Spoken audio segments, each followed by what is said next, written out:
qürurlanıram ki, çünki o insan öz həyatını, yaradıcılığını Azərbaycanımızın müstəqilliyi uğrunda yazdığı əsərləri ilə bütün oxucularına sevdirmişdir. Niyə görə? 20 yanvar faciəsi baş verəndə o şəhidlər bayılmasını yazmışdır.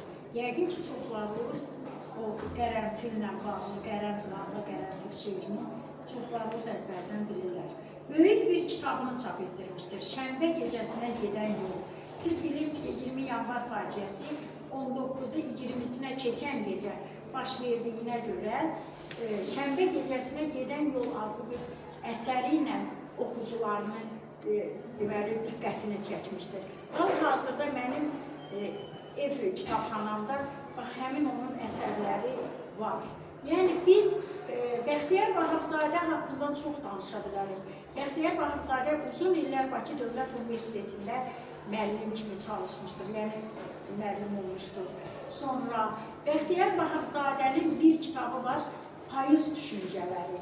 O kitabda Atılmışlar, Körpələr evi, Qocalar evi adlı poemalar var ki, tövsiyə edirəm ki, inşallah biraz yuxarı siniflərə çıxanda siz həmin o poemaları oxuyasınız və oradan özünüz üçün bəzi tərbiyəvi əhəmiyyət kəsb edən fikirləri götürəsiniz ki, məsələn, orada qocalmış ataları, ailələri tərəfindən, oğul uşaqları tərəfindən qocalar evinə atılır. Körpələr, yeni doğulmuş körpələrdən analar imtina edirlər, yasaqlaya bilmirlər, dolanışığa görə körpələr evinə atıblar.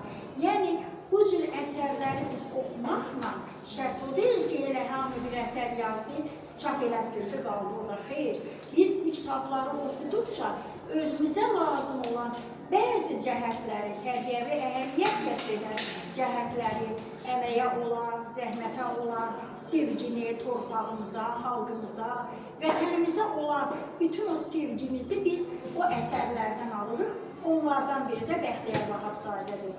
Bəxtiyar Vahabzadə öz həyatını, yaradıcılığını demək olar ki, xalqına, torpağına, vətəninə, elinə, cəmaatına həsr edir.